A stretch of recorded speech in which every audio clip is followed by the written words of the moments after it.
मैंने कॉलेज की सबसे खूबसूरत लड़की लियू रुयान को पाने के लिए हर संभव कोशिश की। आखिरकार मैंने उससे शादी कर ली, लेकिन शादी के 3 साल बीत जाने के बाद भी हमारा रिश्ता कभी पति पत्नी जैसा नहीं बन पाया। वो कहती थी कि उसे सफाई को लेकर बहुत ज्यादा जुनून, मिसोफोबिया है, और वो इसके लिए मनोवैज्ञानिक इलाज करवा रही है। वो मुझसे बस थोड़ा समय मांगती रहती थी। एक बार मैंने सिर्फ उसके होठों पर किस किया था, लेकिन उसकी प्रतिक्रिया इतनी तीव्र थी कि वो सीधे बाथरूम में जाकर उल्टी करने लगी। हालांकि उसने समझाया कि ये सिर्फ एक शारीरिक प्रतिक्रिया थी और इसका मुझसे कोई संबंध नहीं था, फिर भी मैं अंदर तक टूट गया था। शादी के चौथे साल उसकी कंपनी ने उसे विदेश भेज दिया और हम पूरे 1 साल तक अलग रहे। हमारी शादी की 5वीं सालगिरह पर मैंने उसे सरप्राइज देने के लिए विदेश जाने का फैसला किया। लेकिन जब मैं फ्लाइट से उतरकर उसकी कंपनी के पास पहुंचा तो बगल के रेस्टोरेंट में जो दृश्य मैंने देखा उसने मेरी दुनिया ही बदल दी। मैंने देखा कि लियू रुयान एक दूसरे आदमी के लिए होटल का कमरा बुक कर रही थी। रेस्टोरेंट की कांच की दीवार के बाहर खड़ा मैं हाथ में गुलाबों का गुलदस्ता लिए बस उसे देखता रह गया। उसके बगल में सूट पहने एक आदमी खड़ा था। दोनों हंसते हुए बातें कर रहे थे। मैंने कभी लियू रुयान को इतनी कोमल मुस्कान के साथ नहीं देखा था। ऐसा लग रहा था जैसे उसकी सारी ठंडक और दूरी अचानक पिघल गई हो। उस आदमी से बात करते समय उसकी आंखों में जो प्यार था वो मैंने कभी अपने लिए नहीं देखा था। उसी पल मेरे भीतर कुछ टूट गया। काफी देर बाद रुयान की नजर मुझ पर पड़ी। उसके चेहरे की मुस्कान धीरे धीरे गायब हो गई।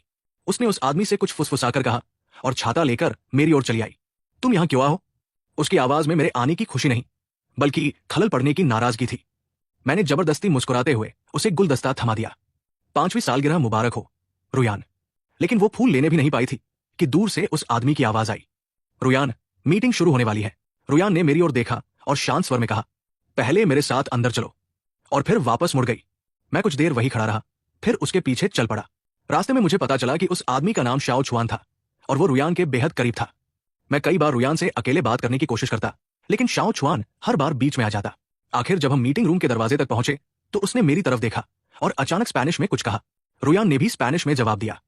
दोनों को लगा कि मैं उनकी भाषा नहीं समझता, लेकिन उन्हें क्या पता था कि 5 साल पहले सिर्फ रुयान के करीब आने के लिए मैंने चोरी छिपे स्पेनिश सीख ली थी। उनकी बातों का मतलब था, क्या ये वही आदमी है जिससे तुमने शादी की थी? हाँ, लेकिन अब यह ज्यादा महत्वपूर्ण नहीं है। यह शब्द सुनकर मेरा दिल पूरी तरह टूट गया।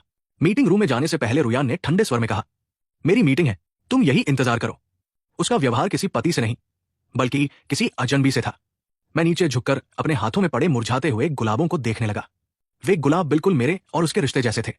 एक तरफा प्यार जो 5 साल तक जिंदा रहा, लेकिन आखिर में खालीपन के अलावा कुछ नहीं मिला। मैंने बारिश की बूंदें अपने चेहरे से पोंछी और वो गुलदस्ता कूड़ेदान में फेंक दिया। मेरा मन उसी वक्त चीन लौटने का था, लेकिन मैंने सोचा कम से कम उससे सच्चाई तो पूछ लूं। मुझे नहीं पता था कि इस इंतजार में पूरे 2 घंटे लग जाएंगे। मीटिंग खत्म होने के बाद मैं लियू रुयन के साथ उसके इंग्लैंड वाले घर गया। यह रिसर्च इंस्टीट्यूट की तरफ से दिया गया एक सिंगल अपार्टमेंट था। कमरा एकदम साफ सुथरा था, हर चीज करीने से रखी हुई थी। लियू रुयन मेरे लिए नई चप्पलों की एक जोड़ी लेकर आई। जैसे ही मैं उन्हें पहनने वाला था, मेरी नजर जूता रैक के पास रखी दूसरी पुरुषों की चप्पलों पर पड़ी। उनका डिजाइन बिल्कुल उसी सेट का था जिसकी महिलाओं वाली चप्पलें लियू रुयन पहन रही थी। मैंने तुम्हारे लिए नए टॉयलेटरीज ऑनलाइन ऑर्डर कर दिए हैं, उसने कहा। थोड़ी देर आराम कर लो। फिर उसने पूछा, तुमने अभी तक खाना नहीं खाया होगा, है ना? मैं तुम्हारे लिए नूडल्स बना देती हूं। मैंने सिर हिला दिया। वो हमेशा मुझसे इतनी शालीनता और दूरी के साथ बात करती थी। उसकी ये विनम्रता भी हमारे बीच एक दीवार जैसी लगती थी। लंबी फ्लाइट ने मुझे थका दिया था। मैं लिविंग रूम के सोफे पर टिक गया। तभी मेरी नजर कॉफी टेबल पर पड़े उसके फोन पर चली गई। स्क्रीन अचानक जगमगा उठी। फोन मेरे बिल्कुल पास था, इसलिए मैं साफ देख सका कि मैसेज भेजने वाले का नाम ज़्याओ चुन था। 5 साल की शादी में मैंने कभी उसका फोन नहीं देखा था, लेकिन उस पल जाने क्या हुआ, मैंने फोन उठा लिया। मैसेज में लिखा था, अगर तुम पहले ही मेरे पास आने का फैसला कर लेती तो आज तुम्हारे बगल में बैठा इंसान शायद मैं होता। इन शब्दों को देखते ही मेरे दिल में बची आखिरी उम्मीद भी टूट गई। अब मुझे पूरी तरह यकीन हो गया था कि शाओ चुन वही इंसान था जिसे लियू रुयन कभी प्यार करती थी। कुछ सेकंड बाद स्क्रीन बंद हो गई, लेकिन फिर मेरी नजर उसके वॉलपेपर पर पड़ी।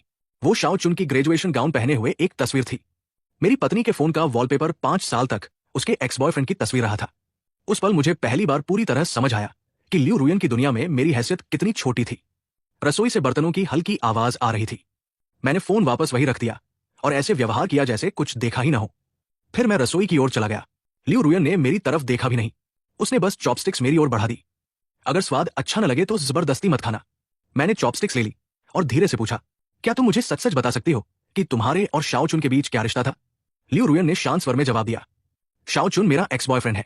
हम 8 साल तक साथ थे, लगभग शादी भी होने वाली थी, लेकिन बाद में हमारे सपने और लक्ष्य अलग हो गए। वो विदेश में अपना करियर बनाना चाहता था और मैंने चीन में रहने का फैसला किया। उसकी आवाज सामान्य लग रही थी, लेकिन मैं उसमें छिपी हल्की कंपन साफ महसूस कर सकता था। मैंने सिर झुकाकर नूडल्स खाते हुए फिर पूछा, बस इतना ही? कुछ पल की चुप्पी छा गई, लेकिन इस बार भी उसने कोई जवाब नहीं दिया। रात काफी हो चुकी थी। हम दोनों एक ही बिस्तर पर लेटे थे, लेकिन हमेशा की तरह अलग अलग किनारों पर। अचानक लियू रुयन ने हाथ बढ़ाकर मेरा हाथ पकड़ लिया। चीन में रहते हुए एक ही बिस्तर पर सोने के बावजूद वो हमेशा मेरे स्पर्श से बचती थी। ये पहली बार था जब उसने खुद मेरा हाथ थामा था। मैंने सोचा शायद अब वो उस दिन की सारी बातें समझाएगी, लेकिन उसने कहा, मो, मैंने फैसला कर लिया है, मैं यही बसने वाली हूं। मेरे हाथ एकदम ठंडे पड़ गए। 1 साल पहले जब वो इंग्लैंड आई थी, तब उसने कहा था कि ये बस एक छोटा सा बिजनेस ट्रिप है। फिर वो एक हफ्ते से दूसरे हफ्ते तक बढ़ता गया। मैं चीन में रहकर उसके माता पिता की देखभाल करता रहा, हमेशा ये सोचते हुए कि एक दिन वो वापस लौट आएगी। लेकिन अब वो बेहद शांत स्वर में मुझे बता रही थी कि वो हमेशा के लिए यही रहना चाहती है। मैं जानता था कि वो मेरे लिए नहीं रुक रही, और उस पल मुझमें उसे रोकने की ताकत भी नहीं बची थी। मैंने धीरे से कहा, ठीक है, बस यहां बहुत बारिश होती है, अपना ख्याल रखना। मेरे इतने आसानी से मान जाने पर वो शायद हैरान रह गई। उसने मेरा हाथ और कसकर पकड़ लिया। धन्यवाद, मो। मैंने कोई जवाब नहीं दिया, बस आंखें बंद कर ली, क्योंकि मैं पहले ही अपना अंतिम फैसला कर चुका था। मैं अकेला ही वापस जाने वाला था। और सच तो यह था, मैंने उसे कभी नहीं बताया था कि मुझे बारिश से बेहद नफरत है। जैसे जैसे रात गहराती गई, लियू रुयन का फोन बार बार वाइब्रेट होने लगा। मुझे पता था कि ये मैसेज शाओ चुन के ही होंगे। कुछ देर बाद लियू रुयन धीरे से बिस्तर से उठी और धीमी आवाज में मुझसे बोली। बारिश और तूफान वाली रात में शाओ चुन ने अपनी एक्स वाइफ को उसे धोखा देते हुए देखा था, इसलिए उसे अब गरज और बिजली से बहुत डर लगता है। मुझे उसके पास जाना होगा, मैं जल्दी वापस आ जाऊंगी। शायद वो मुझे तसल्ली देना चाहती थी, लेकिन मैंने कोई जवाब नहीं दिया और सोने का नाटक करता रहा। हालांकि मुझसे बेहतर कोई नहीं जानता था कि इस बार मैं उसका इंतजार नहीं करने वाला। उसके जाने के बाद मैं बिस्तर से उठ बैठा। मैंने 4 हो चुका फोन उठाया और सुबह 4 बजे की चीन लौटने वाली सबसे पहली फ्लाइट बुक कर ली। फिर मैंने अपना बैकपैक खोला और उसमें से 5 खूबसूरती से पैक किए हुए गिफ्ट बॉक्स निकाले। हर बॉक्स पर एक खास तारीख लिखी हुई थी। मैंने उन्हें बड़े करीने से मेज पर सजा दिया। इसके बाद मैंने लियू रुयन को स्पेनिश में एक वॉइस मैसेज रिकॉर्ड किया। रिकॉर्डिंग पूरी होते ही मैंने उसे भेज दिया। 10 घंटे बाद विमान बीजिंग कैपिटल इंटरनेशनल एयरपोर्ट पर उतर चुका था। मैंने धीरे धीरे आंखें खोली। लंबी उड़ान की थकान नहीं थी, बस आंखों में एक अजीब सी निस्तेज शांति थी। खिड़की के बाहर मार्च का बीजिंग दिखाई दे रहा था। धूसर आसमान बिल्कुल एडिनबर्ग की उस अंतहीन बारिश जैसा लग रहा था, जो सीने पर भारी पत्थर की तरह दबाव डालती थी और सांस लेना तक मुश्किल बना देती थी। लंदन हीथ्रो एयरपोर्ट पर विमान में चढ़ने से पहले ही मैंने अपना फोन बंद कर दिया था। अब उसकी काली स्क्रीन में मेरी ही परछाई दिखाई दे रही थी। आंखों के नीचे गहरे काले घेरे और ठुड्डी पर उगी बेतरतीब दाढ़ी। 13 साल, पूरे 13 साल। 8 साल तक पागलों की तरह किसी का पीछा करना, और 5 साल सिर्फ नाम की शादी निभाना। मेरी पूरी जवानी, मेरा पूरा जुनून, सब कुछ लियू रुयन पर खर्च हो गया। और आखिर में मेरे हाथ कुछ भी नहीं आया। मैं सिर्फ खालीपन और टूटन लेकर रह गया। सामान निकालते समय एक यात्री गलती से मुझसे टकरा गया। वो घबराकर बार बार माफी मांगने लगा। मैंने बस हल्के से सिर हिलाया। मेरी आवाज इतनी बैठ चुकी थी जैसे रेत से रगड़ दी गई हो। काफी कोशिश के बाद मेरे मुंह से सिर्फ 2 शब्द निकले, कोई बात नहीं। मैं उठा और ऊपर बने लगेज कंपार्टमेंट को खोला। अंदर सिर्फ कुछ साधारण कपड़े थे और कुछ नहीं। जब मैं इंग्लैंड गया था तब मेरा सूटकेस भरा हुआ था। उसमें लियू रुयन की 5वीं वेडिंग एनिवर्सरी का गिफ्ट था। वो जर्मनी में बने सर्जिकल इंस्ट्रूमेंट्स थे जिन्हें वो लंबे समय से चाहती थी। उसकी पसंदीदा चीनी मिठाइयां थी। उसके माता पिता के लिए स्थानीय स्पेशलिटी सामान भी था। लेकिन जब मैं वापस लौटा तो वे सारी चीजें वही रह गई, उन लाल गुलाबों की तरह जिन्हें मैं उसे देना चाहता था। बारिश में भीगकर मुरझा चुके वे गुलाब आखिरकार कूड़ेदान में फेंक दिए गए थे। और उनके साथ ही मेरे 13 साल पुराने प्यार की आखिरी उम्मीद भी उस बरसाती शहर में हमेशा के लिए दफन हो गई थी। मेरे अपने परिवार की तरह मैं उस इंसान को खो चुका था जिसने 13 साल तक लियू रुयान से प्यार किया था। एयरपोर्ट टर्मिनल से बाहर निकलते ही लोगों की भीड़ उमड़ पड़ी। किसी के हाथ में अपने प्रियजनों को लेने के लिए नाम वाली तख्तियां थी। कोई उच्च कुचक कर भीड़ में किसी को ढूंढ रहा था। बरसों बाद मिले दोस्त मुस्कुराते हुए गले लग रहे थे। बच्चे खुशी से हंस रहे थे और रिश्तेदार एक दूसरे का हालचाल पूछ रहे थे। चारों ओर शोरगुल और रौनक से भरा जीवंत माहौल था। लेकिन इस सारी चहल पहल का मुझसे कोई लेना देना नहीं था। मैं दुनिया से भटकी हुई एक आत्मा की तरह भारी कदमों से चलता हुआ धीरे धीरे भीड़ में खोता जा रहा था। यहां तक कि मेरी परछाई तक अकेलेपन और वीरानी से भरी लग रही थी। एक सुनसान कोने में पहुंचकर मैंने आखिरकार अपना फोन चालू किया। अगले ही पल अनगिनत मिस्ड कॉल और संदेशों की बाढ़ आ गई। फोन लगातार वाइब्रेट कर रहा था और मेरी हथेलियां तक सुन्न होने लगी। वे सभी लियू रुयान के थे। मेरे विमान में बैठने से लेकर उतरने तक के सिर्फ कुछ घंटों में उसने 37 बार कॉल की थी और लगभग 100 संदेश भेजे थे। मेरी उंगलियां स्क्रीन पर कुछ पल के लिए ठहर गई, लेकिन मैंने कॉल लॉग तक नहीं खोला। मैंने बिना किसी हिचकिचाहट और बिना किसी भावनात्मक हलचल के उस नंबर को, जिसे मैं जुबानी याद रखता था, सीधे ब्लैकलिस्ट में डाल दिया। इसके बाद वीचैट की चैट विंडो में उसके संदेश एक एक करके ऊपर आते रहे। शुरुआत में उसने पूछा था, तुम कहाँ चले गए? मैंने गिफ्ट बॉक्स देख लिया है, इसका क्या मतलब है? फिर घबराहट भरे संदेश आए, आमो, मेरे मैसेज का जवाब दो, मत जाओ, हम बैठकर बात कर सकते हैं। और आखिर में वो विनम्रता जो मैंने उससे पहले कभी नहीं देखी थी। आमो, मुझसे गलती हो गई, प्लीज वापस आ जाओ। मैं गलत थी, मैं गलत थी। ये 3 शब्द मेरी आंखों में चुभने लगे। अचानक मेरे होठों पर एक हल्की हंसी आ गई, एक ऐसी हंसी जिसमें खुद पर व्यंग्य, जिद और गहरा दुख मिला हुआ था। मैं गलत थी? लियू रुयान कहाँ गलत थी? उसने तो बस मुझसे कभी प्यार ही नहीं किया था। वो कभी गलत नहीं थी। असल में वो पूरे आराम से मेरे 13 सालों के अटूट समर्पण का आनंद लेती रही, जबकि अपना सारा प्यार, स्नेह और कोमलता किसी दूसरे आदमी पर लुटाती रही। मैंने सेटिंग्स खोली, उसकी परिचित प्रोफाइल फोटो ढूंढी और डिलीट कॉन्टैक्ट पर क्लिक कर दिया।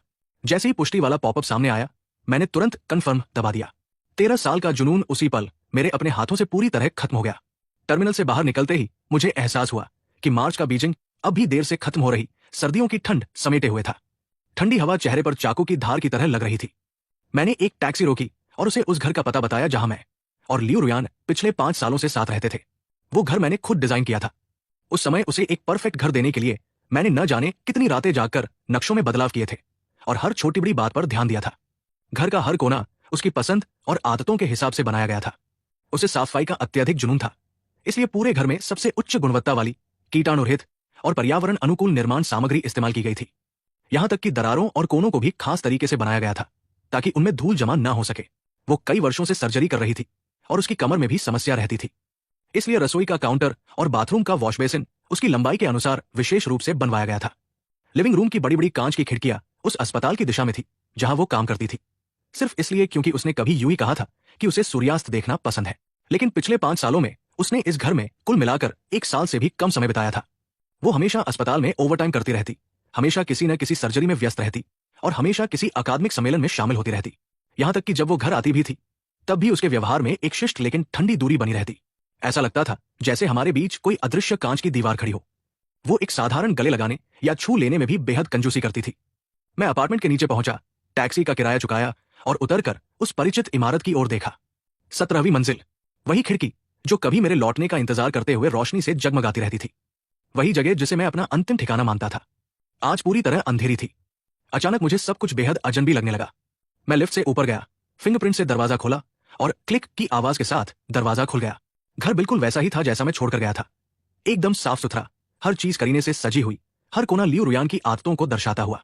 प्रवेश द्वार के जूता रैक में उसके सफेद जूते और हाई हील्स बड़े व्यवस्थित ढंग से रखे हुए थे, जबकि मेरी चप्पलें एक कोने में बेचारगी से ठूंसी हुई थी, मानो वे इस घर में बेमेल और अनावश्यक सजावट भर हों। मैंने जूते बदले, लिविंग रूम में गया, अपना बैग सोफे पर फेंका और नरम कुशन में धंसते हुए आंखें बंद कर ली।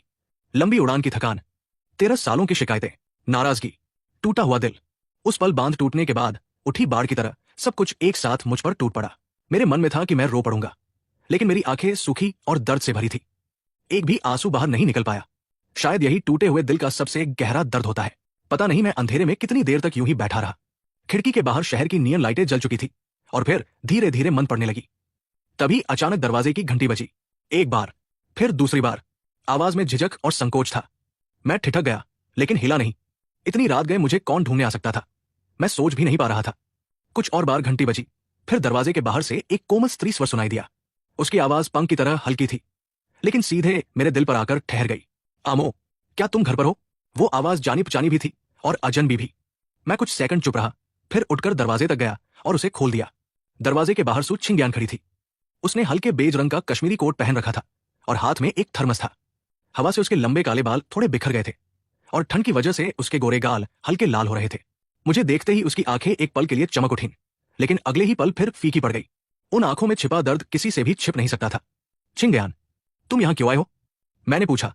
मेरी आवाज अभी भी भारी और भर्राई हुई थी, जिसमें अनजाने में थोड़ी बेचैनी भी घुली हुई थी। सु छिंग्यान मुझे 24 साल से जानती थी। जब हम दोनों एक ही आंगन में दौड़ते खेलते छोटे बच्चे थे, तब से वो हमेशा मेरे पीछे पीछे घूमती रहती थी और मुझे भैया आमू कहकर बुलाती थी। उसने मुझे एक जोशीले और बेफिक्र लड़के से आज के इस टूटे हुए, थके हुए इंसान में बदलते देखा था। उसे देखकर उसका दिल मानो सुइयों से चुभ रहा हो। इतना दर्द होता था कि सांस लेना भी मुश्किल लगने लगता था। मैं कई दिनों से तुम्हें फोन करने की कोशिश कर रही थी, लेकिन संपर्क नहीं हो पा रहा था। उसने धीरे से कहा, अंकंटी ने बस इतना बताया कि तुम इंग्लैंड गए हो। उसकी आवाज बेहद नरम थी, जैसे वो डर रही हो कि कहीं मुझे और चोट न पहुंचा दे। मुझे लगा आज तुम लौट आओगे, इसलिए मैं हर दिन यहां आकर तुम्हारा इंतजार करती रही। उसने हाथ में पकड़ा थर्मस थोड़ा ऊपर उठाया। मैंने बाजरे की खिचड़ी बनाई है, तुम्हारा पेट हमेशा से कमजोर रहा है, इतनी लंबी फ्लाइट में शायद तुमने ठीक से कुछ खाया भी नहीं होगा। उसके चेहरे पर एक हल्की मुस्कान उभरी। वो मुस्कान वसंत की हवा जैसी कोमल थी। मैं उसे देखता रहा और अचानक मुझे महसूस हुआ कि मेरे दिल के उस लंबे समय से जमे हुए बंजर मैदान में एक दरार पड़ गई है। उस दरार से हल्की सी गर्माहट धीरे धीरे भीतर उतरने लगी। पिछले 5 सालों में मैं पूरी तरह लियू रुयान के लिए जीता रहा था। उसकी पसंद के लिए मैंने अपनी पहचान छिपा ली, अपनी चमक दबा दी और लगभग अपने पुराने सभी दोस्तों और रिश्तों से दूरी बना ली। लेकिन सू छिंगयान, वो हमेशा बनी रही। हर त्योहार पर वो मुझे शुभकामनाएं भेजती, कभी कभी मेरी पसंद की कोई चीज या छोटा सा उपहार भी भेज देती, और मैं अक्सर बस औपचारिक सा जवाब दे देता। कई बार तो उसके संदेशों का उत्तर भी नहीं देता था। फिर भी वो कभी दूर नहीं हुई। मैं एक तरफ हट गया और उसे अंदर आने दिया। सू छिंगयान परिचित अंदाज में सीधे डाइनिंग रूम में चली गई। उसने थर्मस खोला, गर्म बाजरे की खिचड़ी एक कटोरे में निकाली और साथ लाए कुछ हल्के व्यंजन मेरे सामने रख दिए। जल्दी खा लो, गर्म है, पेट को आराम मिलेगा। मैं मेज पर बैठ गया। कटोरे से उठती भाप को देखते ही अचानक इंग्लैंड वाले अपार्टमेंट की वो रात याद आ गई। उस रात लियू रुयान ने भी मेरे लिए नूडल्स बनाए थे, लेकिन वे नूडल्स कड़वे और ठंडे लगे थे, जबकि मेरे सामने रखा ये साधारण सा खिचड़ी का कटोरा मेरी नाक में हल्की जलन पैदा कर रहा था और आंखों को नम कर देने के लिए काफी था। मैंने चम्मच उठाया और धीरे धीरे खिचड़ी खाने लगा। गर्म खिचड़ी मेरे पेट में उतरती गई और पूरे शरीर में गर्माहट फैलने लगी। शरीर की ठंडक धीरे धीरे गायब हो रही थी और मेरे दिल पर जमी मोटी बर्फ की परत भी पिघलने लगी। सू छिंगयान सामने बैठी चुपचाप मुझे देखती रही। उसने इंग्लैंड में क्या हुआ ये नहीं पूछा। उसने मेरे और लियू रुयान के रिश्ते का अंत कैसे हुआ ये जानने की भी कोशिश नहीं की। वो बस खामोशी से मेरा साथ देती रही, क्योंकि वह मुझे बहुत अच्छी तरह जानती थी। मैं बाहर से भले ही शांत और सौम्य दिखता था, लेकिन भीतर से बेहद जिद्दी था। जो बातें मैं नहीं कहना चाहता था उन्हें पूछने का कोई मतलब नहीं था। इस समय मुझे सवालों और दिलासा देने वाले शब्दों की नहीं, बस किसी के शांत साथ की जरूरत थी। एक कटोरा खिचड़ी खत्म करने के बाद मैंने चम्मच नीचे रखा, सिर उठाया और धीरे से कहा, धन्यवाद छिंगयान। सू छिंगयान मुस्कुराई और बर्तन समेटते हुए बोली, मेरे साथ इतनी औपचारिकता क्यों? हम तो बचपन से साथ बड़े हुए हैं। वो कुछ पल रुकी, लेकिन आखिर खुद को रोक नहीं पाई। उसकी आवाज बेहद धीमी थी, मगर हर शब्द दिल से निकला था। आमो, जो लोग तुम्हारे प्यार के लायक नहीं हैं, उनके लिए खुद को और मत सताओ। मेरी उंगलियां हल्का सा रुक गई। कुछ क्षण की खामोशी के बाद मैंने धीरे से सिर हिला दिया। मेरी आवाज शांत थी, लेकिन उसमें पहले कभी न महसूस हुई दृढ़ता थी। मैं जानता हूं, 13 साल काफी है। मैं अब और समय बर्बाद नहीं करना चाहता। सू छिंगयान ने अविश्वास भरी नजरों से मेरी ओर देखा। वो इन शब्दों का 5 पूरे सालों से इंतजार कर रही थी। हाँ, मैंने धीरे से जवाब दिया। मेरी आंखों में छाई मृतसी नीरवता आखिरकार हटने लगी और उसकी जगह उम्मीद की एक हल्की सी किरण दिखाई देने लगी। मैंने उसे छोड़ दिया था। मैं सचमुच आगे बढ़ने का फैसला कर चुका था। उसी समय अचानक मेरा फोन बज उठा। स्क्रीन पर 2 शब्द चमक रहे थे, पापा। उस नाम को देखकर मेरी उंगलियां एक पल के लिए रुक गई। फिर मैंने कॉल रिसीव कर ली। हेलो पापा। फोन के दूसरी तरफ से शेन जिंगशान की स्थिर और प्रभावशाली आवाज सुनाई दी। उनकी आवाज में ज्यादा भावनाएं नहीं थी, लेकिन उसके भीतर छिपी चिंता और दर्द को मैं महसूस कर सकता था। आमो, तुम चीन वापस आ गए? जी, अभी अभी पहुंचा हूं। पुराने घर आ जाओ, तुम्हारी मां और मैं यही हैं। शेन जिंगशान का लहजा ऐसा था जिसमें बहस की कोई गुंजाइश नहीं थी। कुछ जरूरी बातें हैं जिन पर मुझे तुमसे बात करनी है। मैं कुछ सेकंड तक चुप रहा, फिर बोला, ठीक है, और कॉल काट दी। इस बीच सू छिंगयान मेज साफ कर चुकी थी। उसने मेरी ओर देखते हुए कहा, अंकल और आंटी बहुत परेशान होंगे, तुम्हें जाकर उनसे मिलना चाहिए। मैं यहां थोड़ा सामान समेट कर चली जाऊंगी, चिंता मत करो। मैंने सिर हिलाया। कुछ भी समेटने की जरूरत नहीं है, ऐसे ही रहने दो। मैं उठा, अपना कोट उठाया और बोला, मैं तुम्हें नीचे तक छोड़ देता हूं। जरूरत नहीं है, सू छिंगयान ने मुझे दरवाजे की ओर धकेलते हुए मुस्कुराकर कहा, मैं खुद चली जाऊंगी, तुम जल्दी जाओ। अंक आंटी को और इंतजार मत करवाओ। फिर उसने रुककर कहा, और अगर कुछ भी हो तो मुझे कभी भी फोन करना, मेरा नंबर अभी भी याद है ना? आखिरी वाक्य कहते समय उसने जानबूझकर जोर दिया। शायद उसे डर था कि इन सालों में मेरी दुनिया सिर्फ लियू रुयान के इर्द गिर्द घूमती रही और मैं उसका नंबर तक भूल चुका हूंगा। मैंने उसकी आंखों में देखा। दिल के भीतर एक गर्माहट धीरे धीरे फैल गई। मैंने मुस्कुराकर सिर हिलाया, याद है, फिक्र मत करो। सू छिंगयान के जाने के बाद मैं प्रवेश द्वार पर खड़ा रहा। मैंने आखिरी बार उस घर को देखा, उस घर को जिसमें मेरी 5 साल की शादी और 13 साल का जुनून बसा हुआ था। लेकिन अब मेरे दिल में कोई लगाव नहीं बचा था, कोई पछतावा नहीं, कोई मोह नहीं, सिर्फ राहत, पूरी और सच्ची राहत। मैं मुड़ा, दरवाजा बंद किया और लिफ्ट का बटन दबा दिया। इस बार मैंने पीछे मुड़कर नहीं देखा, ठीक वैसे ही जैसे मैं अब कभी उस अतीत की ओर नहीं देखूंगा जिसका नाम था लियू रुयान। शेन परिवार की हवेली बीजिंग के पश्चिमी पहाड़ी क्षेत्र के एक शांत और आलीशान विला जोन में स्थित थी। ये जगह बीजिंग के सबसे प्रतिष्ठित और प्रभावशाली परिवारों के निवास क्षेत्रों में गिनी जाती थी। मैं कार चलाते हुए मुख्य द्वार से अंदर पहुंचा। बटलर पहले से ही दरवाजे पर मेरा इंतजार कर रहा था। उसने सम्मानपूर्वक कार का दरवाजा खोला। यंग मास्टर, आप वापस आ गए। मालिक और मालकिन लिविंग रूम में आपका इंतजार कर रहे हैं। मैंने सिर हिलाया, कार से उतरा और विला के अंदर चला गया। लिविंग रूम में गर्म पीली रोशनी फैली हुई थी। शेन जिंगशान सोफे पर बैठे एक वित्तीय अखबार पढ़ रहे थे और जैसे ही मैं अंदर दाखिल हुआ, मेरी मां लिन वान तुरंत खड़ी हो गई। उनकी आंखें पल भर में लाल हो गई। आमो, तुम आखिरकार वापस आ गए। वो तेजी से मेरी ओर बढ़ी और मेरे चेहरे को छूने लगी। उनकी आंखों में दर्द साफ दिखाई दे रहा था। जरा खुद को देखो, बस कुछ ही दिनों के लिए गए थे, लेकिन इतने दुबले कैसे हो गए? क्या किसी ने तुम्हारे साथ बुरा व्यवहार किया? मां की आंखों में चिंता देखकर मेरी नाक में हल्की सी जलन हुई। मैंने आगे बढ़कर उन्हें गले लगा लिया। मां, मैं ठीक हूं। आप और पापा को चिंता में डालने के लिए माफ कीजिए। तुम मेरे बेटे हो। लिन वान ने मेरी पीठ थपथपाई। उनकी आवाज भर्रा गई थी। तुम्हें इस हालत में देखकर मैं कैसे चिंता न करूं? उस समय तुमने जिद पकड़ ली थी कि तुम्हें उसी लियू रुयान से शादी करनी है। तुमने अपनी असली पहचान छिपा ली, सिर्फ उसका प्यार पाने के लिए। हम तुम्हें रोक नहीं सके, लेकिन इन 5 सालों में तुमने कितना कुछ सहा है। क्या तुम्हें लगता है कि तुम्हारे पिता और मुझे कुछ पता नहीं था? मेरा शरीर हल्का सा सख्त हो गया। मैं हमेशा सोचता था कि मैंने सब कुछ बहुत अच्छी तरह छिपा रखा है, लेकिन शायद माता पिता की नजरों से कुछ भी छिप नहीं सकता। मैं पहली नजर में ही लियू रुयान से प्यार कर बैठा था। उस दिन मैं कार से कहीं जा रहा था। अचानक सड़क पर लोगों की भीड़ जमा दिखाई दी। जिज्ञासा में मैं भी भीड़ के बीच से रास्ता बनाते हुए आगे बढ़ा और तभी मैंने उसे देखा। सफेद डॉक्टर कोट पहने हुए वो जमीन पर घुटनों के बल बैठी थी। वो अपने आसपास फैले खून और टूटे हुए कांच की परवाह किए बिना घायल व्यक्ति को सीपीआर दे रही थी। उसकी आंखों में अटूट दृढ़ता थी और उसके पूरे व्यक्तित्व से एक चमक निकल रही थी। उसी पल मैं पूरी तरह उससे मोहित हो गया था। बाद में मैंने हर जगह उसके बारे में पता किया। तब मुझे मालूम हुआ कि वो सिटी हॉस्पिटल की सबसे युवा सर्जनों में से एक थी। उसकी मेडिकल स्किल्स असाधारण थी और उसका स्वभाव ठंडा तथा अलिप्त था। एक दिन मैंने उसे अपने सहकर्मी से बात करते हुए सुना। वो कह रही थी कि उसे अमीर घरों के बिगड़े हुए लड़के बिल्कुल पसंद नहीं है। उसके अनुसार वे लोग सिर्फ अपने परिवार की ताकत के सहारे रौब झाड़ते हैं और खुद में कोई असली काबिलियत नहीं रखते। उसने ये भी कहा था कि वो कभी किसी अमीर परिवार में शादी नहीं करेगी। वो बस एक साधारण और ईमानदार इंसान के साथ सादा जीवन जीना चाहती है। सिर्फ इसी एक वाक्य की वजह से मैंने शेन परिवार के इकलौते वारिस होने की अपनी पहचान छिपा ली। दुनिया के सामने मैंने खुद को सिर्फ एक साधारण आर्किटेक्चरल डिजाइनर बताया। सामान्य वेतन, साधारण अपार्टमेंट और लगभग 2 लाख युआन की एक आम कार। मैंने खुद को ठीक वैसा इंसान बना लिया जैसा लियू रुयान चाहती थी। एक सीधा साधा, ईमानदार और साधारण आदमी।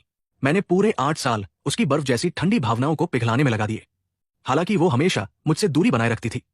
हालांकि उसे सफाई का इतना जुनून था कि वो हाथ पकड़ने तक से बचती थी। फिर भी मैंने कभी हार नहीं मानी। हर कोई मुझे समझाता था कि लियू रुयान को मेरी कोई परवाह नहीं है, लेकिन मैंने किसी की बात नहीं सुनी। मुझे हमेशा लगता था कि अगर मैं पर्याप्त समर्पित रहूं तो एक दिन उसका दिल जरूर पिघल जाएगा। शादी के 5 सालों में मैंने उसे सिर आंखों पर बिठा कर रखा। उसे सफाई का जुनून था, इसलिए घर का सारा काम मैं करता था। हर दिन उसके घर लौटने से पहले पूरा घर चमकता रहता था। गर्म पानी हमेशा तैयार रहता। मैं उसकी पसंद का खाना बनाता, यहां तक कि बर्तनों को भी पहले अच्छी तरह कीटाणु रहित करता था।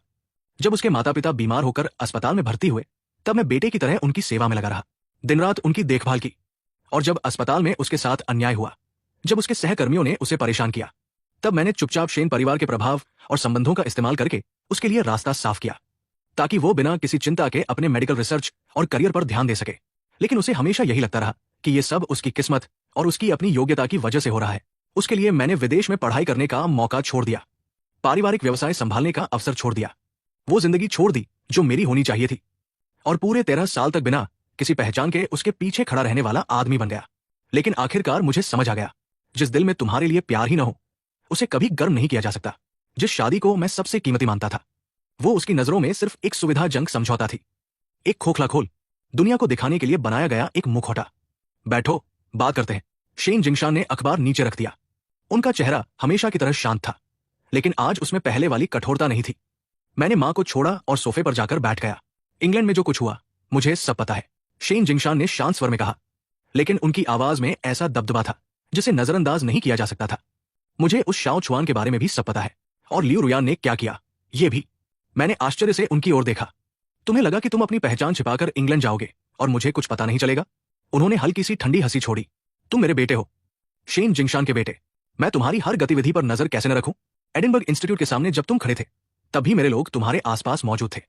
अगर तुमने मुझे न रोका होता तो मैं बहुत पहले ही लोगों को भेज चुका होता। यह सुनकर मेरा गला भर आया। मैं कुछ बोल नहीं पाया। मैं हमेशा सोचता था कि पिछले 5 सालों की मेरी तकलीफ और अपमान सिर्फ मैं ही जानता हूं। लेकिन मुझे नहीं पता था कि मेरे माता पिता भी ये सब देखते रहे थे और हर बार मेरे साथ दर्द महसूस करते रहे थे। उन्होंने कभी मुझसे इस बारे में बात नहीं की, सिर्फ इसलिए कि मेरी स्वाभिमान को चोट न पहुंचे। पापा, मेरी आवाज भर्रा गई। माफ कीजिए, मैंने आपको निराश किया।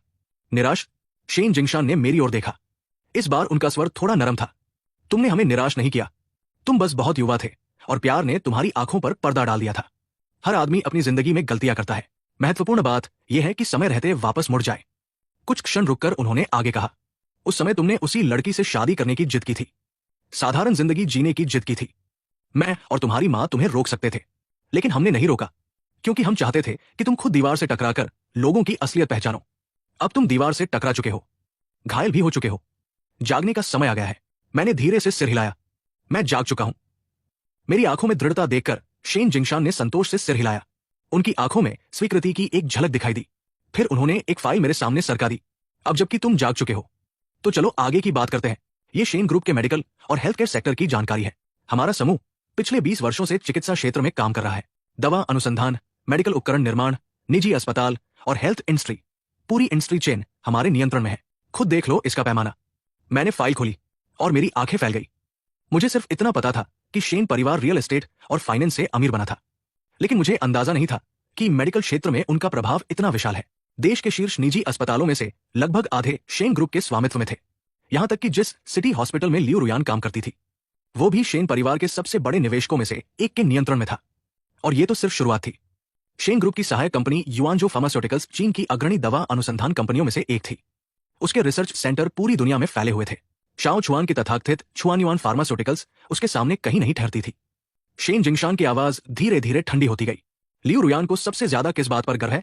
उसकी मेडिकल स्किल्स, उसकी अकादमिक प्रतिष्ठा और उसकी सर्जरी की उपलब्धियां। और शाओ छुआन को अपने पारिवारिक व्यवसाय और मेडिकल जगत में अपनी प्रतिष्ठा पर। उन्होंने मेरी आंखों में देखते हुए कहा, उन्हें लगता है कि तुम उनके योग्य नहीं हो, तो मैं उन्हें दिखाऊंगा कि जिस चीज पर उन्हें सबसे ज्यादा गर्व है, वो शेन परिवार की नजर में आखिर कितनी छोटी है। शेन परिवार के सामने वे लोग सिर्फ चींटियां हैं, जिन्हें एक उंगली से कुचल दिया जा सकता है। मेरी उंगलियां हल्के से कांप उठीं। मैंने बदला लेने के बारे में सोचा था, लेकिन 13 साल का रिश्ता, चाहे वो पूरी तरह खत्म ही क्यों न हो गया हो, उसकी कुछ यादें और भावनाएं फिर भी बाकी रह जाती है। इसी वजह से मेरे दिल में थोड़ी सी नरमी अब भी थी। लेकिन पापा की बातें मानो एक चाबी की तरह थी, जिसने मेरे दिल के बंद पड़े दरवाजे को खोल दिया। हाँ, आखिर मुझे ये अन्याय क्यों सहना चाहिए? मैं क्यों देखूं कि वह दोनों आराम से मेरी मेहनत और समर्पण पर पैर रखकर अपनी खुशहाल जिंदगी जीते रहें? आप क्या करना चाहते हैं? मैंने सिर उठाकर पापा से पूछा। बहुत आसान है। शेन जिंगशान सोफे पर पीछे टिक गए। उनकी आंखें बाज की तरह तेज थी। सबसे पहले शाओ छुआन की अकादमिक प्रतिष्ठा बर्बाद कर दो, फिर उसके पारिवारिक व्यवसाय को खत्म कर दो।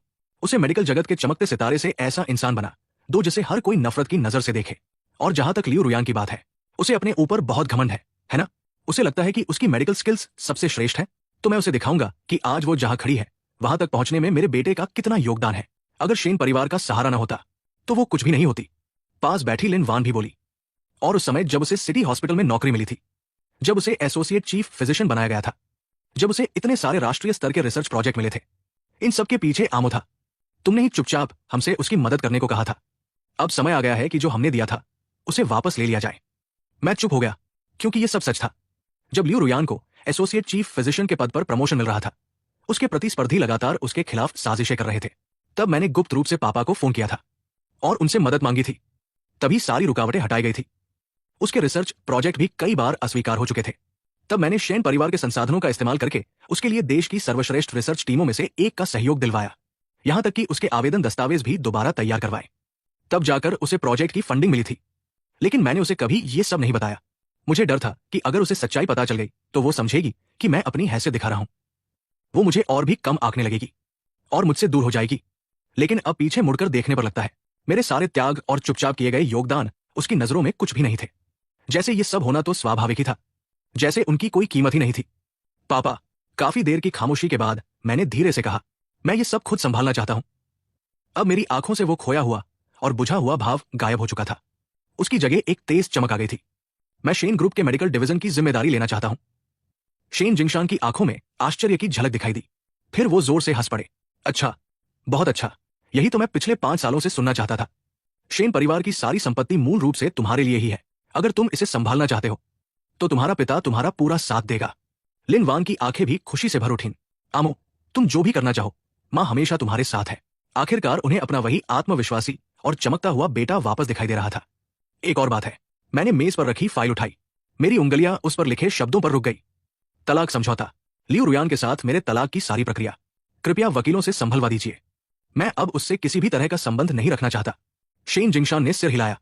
चिंता मत करो, हम पहले ही देश की सबसे बेहतरीन तलाक वकील टीम को नियुक्त कर चुके हैं। लियू रुयान को संपत्ति में से एक पैसा भी नहीं मिलेगा। पिछले 5 सालों में उसने जो कुछ खर्च किया है वो सब शेन परिवार का पैसा था। हमने उससे वो पैसा वापस नहीं मांगा। यही उसके लिए काफी बड़ी रियायत है। उस रात मैं पुराने घर में ही रुका, अपने बचपन के कमरे में लेटा हुआ खिड़की से आती चांदनी को देखता रहा। और बहुत समय बाद मैंने चैन की नींद सोई। न लियू रुयान थी, न कोई जुनून, न कोई बेचैनी, सिर्फ एक ऐसी शांति थी जो मैंने पहले कभी महसूस नहीं की थी। आखिरकार मुझे अब लियू रुयान के पीछे भागना नहीं था। मैं फिर से शेन मो बन सकता था, शेन परिवार का उत्तराधिकारी, वो व्यक्ति जिसे अपनी रोशनी में चमकना चाहिए था। उधर इंग्लैंड के एडिनबर्ग में लियू रुयान पूरी रात खाली अपार्टमेंट में अकेली बैठी रही। सुबह होने से ठीक पहले वो धीरे धीरे सोफे से उठी, मेज के पास जाकर खड़ी हो गई। उसकी नजर उन 5 गिफ्ट बॉक्सों पर पड़ी। उंगलियां हल्के हल्के कांपने लगी। उसे अचानक बहुत ठंड महसूस हुई। अब उसे सचमुच एहसास हो रहा था कि शेन मो चला गया है, और शायद इस बार हमेशा के लिए। यह एहसास किसी भारी पत्थर की तरह उसके सीने पर आ गिरा। सांस लेना तक मुश्किल हो गया। 13 सालों से, चाहे वो उसके साथ कितनी भी ठंडी, दूर या कठोर क्यों न रही हो, शेन मो हमेशा उसके पास मौजूद रहता था। जब भी वो देर रात तक काम करती, चाहे कितनी भी देर हो जाए, घर में हमेशा एक रोशनी उसका इंतजार करती रहती थी, और उसके लिए गर्म खाना तैयार रहता था। जब भी वो लंबी सर्जरी के बाद थककर घर लौटती थी, अक्सर आते ही सो जाती थी, तब शेन मो चुपचाप उसके जूते उतार देता, उसके अकड़े हुए कंधों और गर्दन की मालिश करता, यहां तक कि उसकी सांसें भी बहुत धीमी हो जाती ताकि उसकी नींद न टूटे। जब उसके पीरियड्स के दौरान दर्द होता तो वो पहले से ही गुड़ और अदरक की चाय तैयार रखता, गर्म पानी की बोतल भी पास रखता, और पूरी रात उसके बगल में बैठकर उसका ख्याल रखता।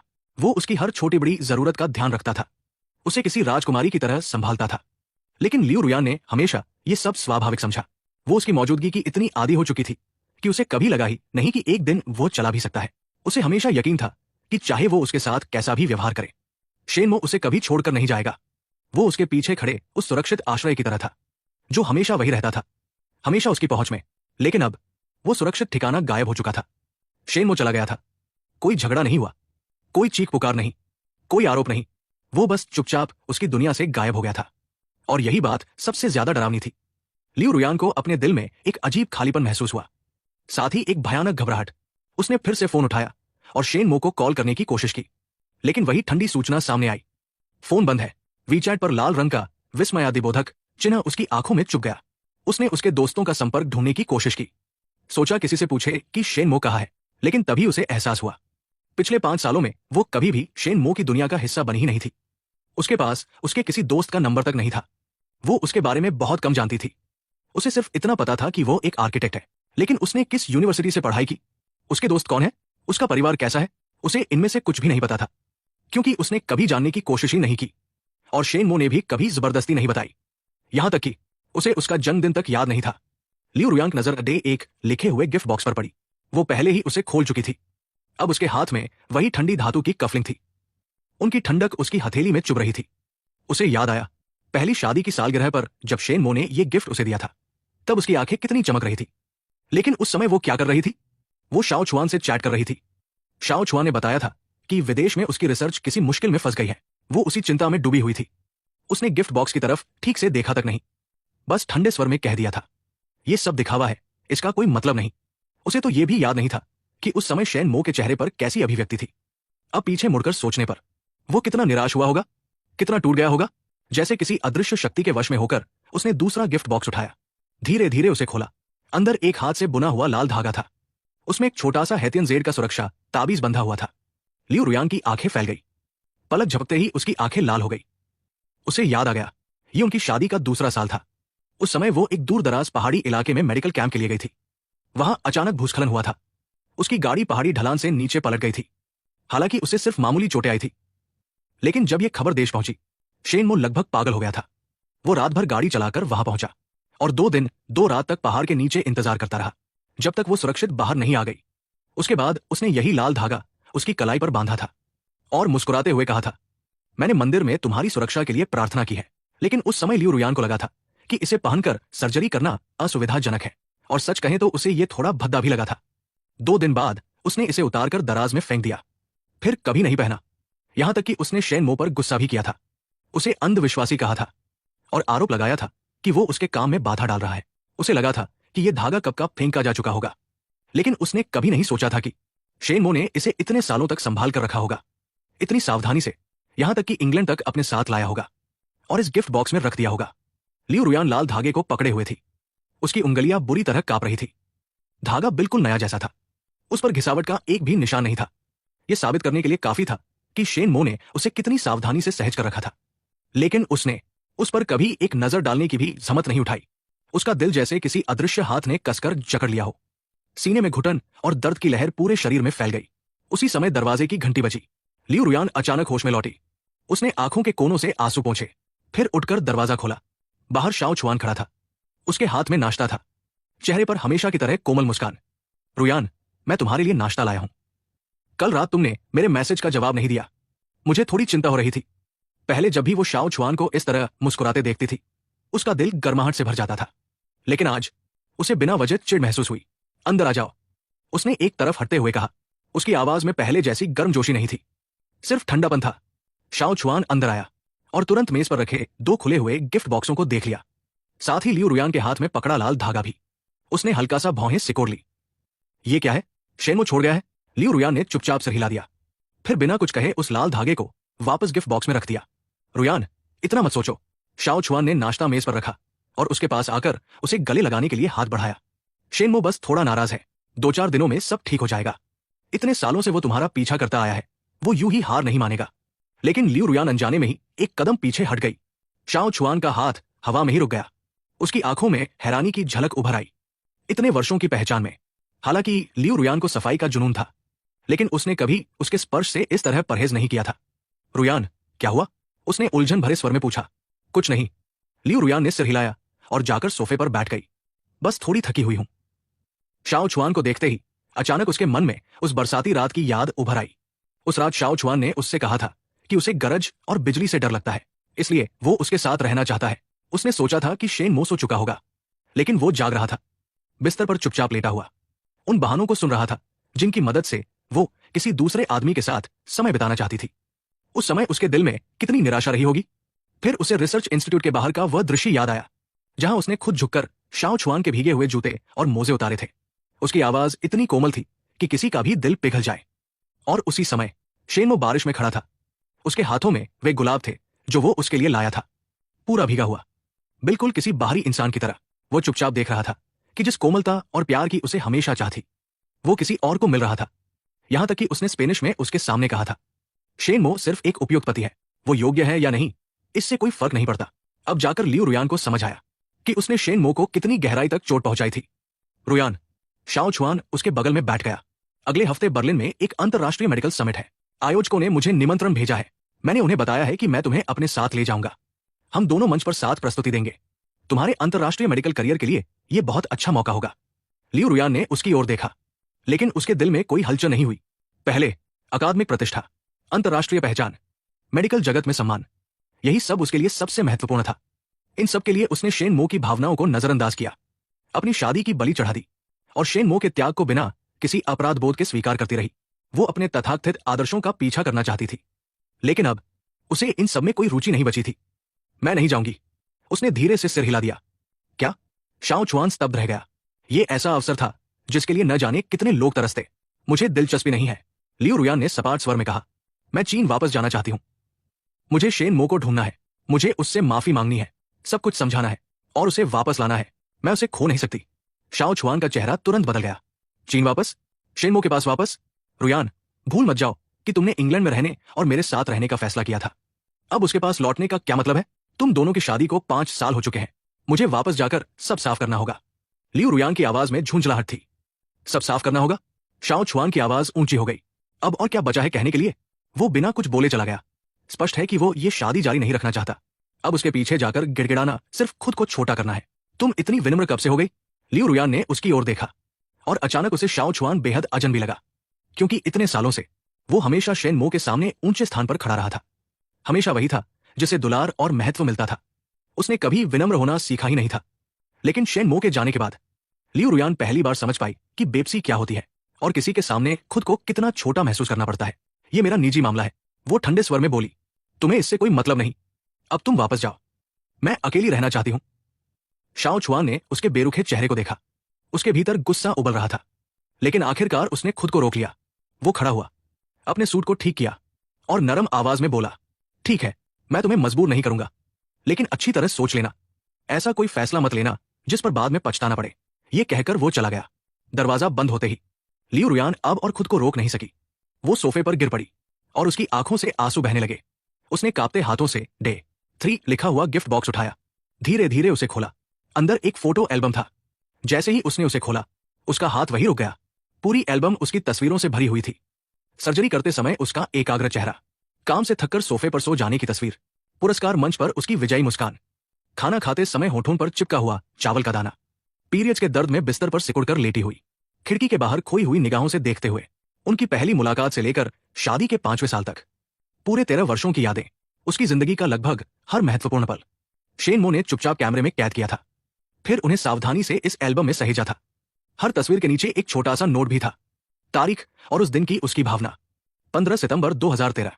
आज मैंने उसे पहली बार कार दुर्घटना वाली जगह पर देखा। वो घायलों की जान बचाने में लगी थी। उसकी आंखें सितारों की तरह चमक रही थी। शायद उसी क्षण मेरा दिल उसके लिए धड़क उठा। 2 मार्च 2015। आज उसने पहली बार मुझे मुस्कुराकर देखा। हालांकि वो सिर्फ शिष्टाचार वाली मुस्कान थी, फिर भी मैं पूरी रात खुश रहा। 7 अक्टूबर 2018। आज उसने मेरे प्रपोजल को स्वीकार कर लिया। मैंने उस लड़की से शादी कर ली जिससे मैं प्यार करता हूं। मैं पूरी जिंदगी उसका ख्याल रखूंगा। 2019। हमारी पहली शादी की सालगिरह। मैंने उसके लिए कफलिंग खरीदी। उसे पसंद नहीं आई। कोई बात नहीं, मैं धीरे धीरे और ढूंढूंगा। एक दिन जरूर कुछ ऐसा मिलेगा जो उसे पसंद आए। 2020। वो मेडिकल कैंप में गई थी। वहां भूस्खलन हो गया। मैं बहुत डर गया था। जब तक वो सुरक्षित है, बाकी कुछ मायने नहीं रखता। 2021। मैंने उसके जन्मदिन के लिए गिफ्ट तैयार किया था, लेकिन वो ओवरटाइम कर रही थी और घर नहीं लौटी। केक खराब हो गया। कोई बात नहीं, अगले साल फिर मनाएंगे। 2022। हमारी 5वीं शादी की सालगिरह। वो बिजनेस ट्रिप पर इंग्लैंड चली गई। मुझे उसकी बहुत याद आई। मैं इंग्लैंड जाकर उसे सरप्राइज देना चाहता हूं। और फिर एल्बम का आखिरी नोट, एडिनबर्ग 2023। एक बरसाती रात। वो मुझसे प्यार नहीं करती। 13 साल बाद भी मैं उसका दिल नहीं जीत पाया। मेरा दिल थक चुका है। अब छोड़ देने का समय आ गया है। लियू रुयान एक एक पन्ना पलटती रही। आंसू लगातार गिरते रहे। स्याही धुंधली होती गई और पहली बार उसे एहसास हुआ कि 13 सालों में शेन मो ने उससे कितना गहरा प्यार किया था। उसे कभी एहसास ही नहीं हुआ था कि शेन मो ने 13 सालों तक उससे इतनी गहराई से प्यार किया था। ऐसी जगहों पर जिन्हें वो कभी देख ही नहीं पाई। जिस शादी को वो हमेशा खोखली समझती रही, जिस रिश्ते को वो भावनाहीन मानती रही, वो सब सिर्फ उसकी अपनी गलतफहमी थी। शेन मो ने अपना सारा प्यार कभी शब्दों में नहीं कहा। उसने उसे 13 सालों की छोटी छोटी बातों में छिपा दिया था। लेकिन लियू रुयान ने कभी झुककर उन भावनाओं को देखने की कोशिश ही नहीं की। अब उसे आखिरकार समझ आ गया था। उसने सिर्फ उस आदमी को नहीं खोया था जिसने 13 साल तक उसका पीछा किया। उसने उस इंसान को खो दिया था जिसकी आंखों में सिर्फ वही बसी हुई थी, जो उसे अपनी पूरी दुनिया मानता था और जो बिना किसी शर्त के उससे प्यार करने वाला शायद दुनिया का आखिरी इंसान था। शेन मो के शेन ग्रुप के मेडिकल और हेल्थ केयर डिवीजन का कार्यभार संभालने की खबर ने पूरे बीजिंग के मेडिकल जगत में हड़कंप मचा दिया। यहां तक कि राष्ट्रीय स्तर पर भी इसकी चर्चा होने लगी। हर कोई जानता था कि शेन ग्रुप का इकलौता उत्तराधिकारी 5 सालों से गायब था। वो एक साधारण इंसान की तरह जीवन जी रहा था, लेकिन अब वो अचानक वापस लौट आया था और आते ही समूह के सबसे महत्वपूर्ण विभागों में से एक की कमान संभाली थी। स्पष्ट था कि वो कुछ बड़ा करने वाला है। कंपनी में अपने पहले ही दिन शेन मो ने सभी वरिष्ठ अधिकारियों की बैठक बुलाई। वो एक विशेष रूप से तैयार किए गए महंगे सूट में कॉन्फ्रेंस रूम के शीर्ष स्थान पर बैठा था। उसकी आंखें तेज थी, सोच स्पष्ट थी। वो विभागों की रिपोर्ट ध्यान से सुन रहा था और जो प्रश्न पूछ रहा था वे इतने सटीक थे कि किसी को विश्वास नहीं हो रहा था कि ये वही व्यक्ति है जो 5 सालों से पारिवारिक व्यवसाय से दूर था। शुरुआत में कई अधिकारी सोच रहे थे कि युवा मालिक सिर्फ औपचारिकता निभाने आया है, लेकिन बैठक खत्म होते होते सबकी राय बदल चुकी थी। उन्हें समझ आ गया था कि चेयरमैन शेन का बेटा कभी भी कोई बिगड़ा हुआ अमीर लड़का नहीं था। वो सिर्फ प्यार में अंधा हो गया था और अब जब वो जाग चुका था तो उसकी असली क्षमता सामने आने लगी थी। बैठक खत्म होने के बाद शेन मो ने मुख्य जोखिम अधिकारी और कानूनी विभाग के निदेशक को अपने कार्यालय में बुलाया। मुझे शाओ छुआन और उसके पीछे मौजूद छुआनयुआन फार्मास्यूटिकल ग्रुप की पूरी जानकारी चाहिए, जितनी विस्तृत हो सके। वो अपनी मेज के पीछे बैठा उंगलियों से हल्के हल्के टेबल थपथपा रहा था। उसकी आवाज शांत थी, लेकिन उसमें ऐसा दबाव था जिसे अनदेखा नहीं किया जा सकता था। खास तौर पर उनके सारे काले कारनामे, अकादमिक धोखाधड़ी, व्यावसायिक अनियमितताएं, वित्तीय समस्याएं।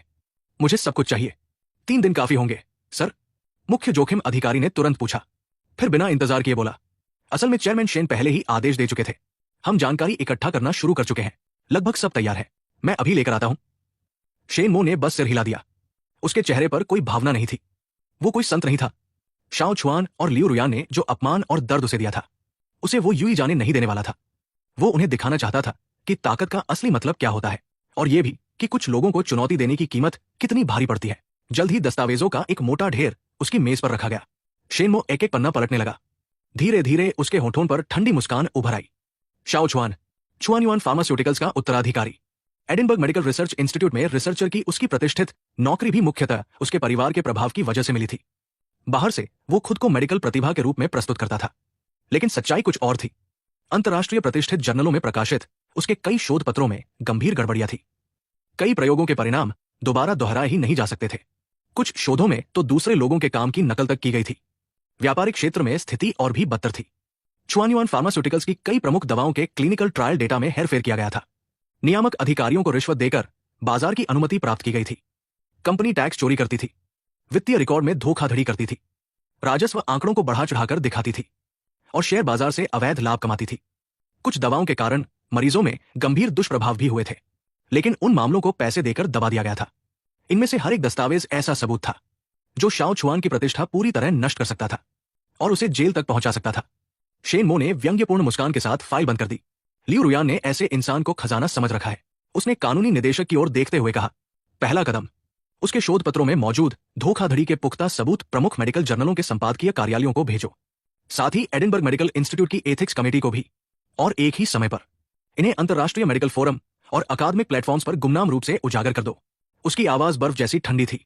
मैं चाहता हूं कि एक रात के भीतर तथाकथित मेडिकल जीनियस की छवि टूट जाए और पूरी दुनिया उसे अकादमिक धोखेबाज के रूप में जाने। कानूनी निदेशक तुरंत खड़ा हो गया। जी मिस्टर शेन, मैं अभी व्यवस्था करता हूं। दूसरा कदम, शेन मो ने अगला दस्तावेज खोला। टैक्स चोरी और नकली क्लिनिकल डेटा के सारे सबूत चीन और ब्रिटेन के संबंधित विभागों को सौंप दो।